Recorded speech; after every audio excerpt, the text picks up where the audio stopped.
Les infidèles, ce sont des gentilles filles et ce sont des gentils garçons. C'est des gens qui ne veulent pas faire de mal aux autres et qui veulent renvoyer un certain visage de perfection aux autres. Quand je dis gentil, je le dis dans le sens péjoratif du terme. Bien sûr qu'il y a une gentillesse qui est dans l'ordre de la bienveillance, etc. C'est des faux gentils, en gros. C'est des gens qui veulent pas faire de peine, qui veulent pas faire de mal, qui disent « il vaut mieux un petit mensonge plutôt qu'une vérité blessante. Je ne veux pas faire de la peine à mon mari, à mes enfants, en leur disant que je suis pas bien dans cette relation, donc mon mal-être, je vais le compenser en allant voir un amant. Parce que je ne veux pas être dans le conflit, par exemple, parce que je ne veux pas me retrouver seule, ou je veux pas que les gens pensent du mal de moi, et donc je vais tout faire en cachette, tu vois. Alors que quand tu as pas peur de déplaire, tu oses dire les choses. Déjà, tu peux dire quand ça va pas dans la relation.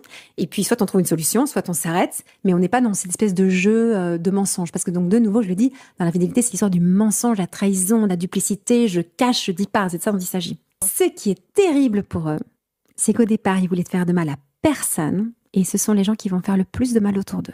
C'est vrai. C'est les plus grosses blessures. Hein. Les blessures de trahison, ça, c'est difficile à réparer. Ah, c'est super.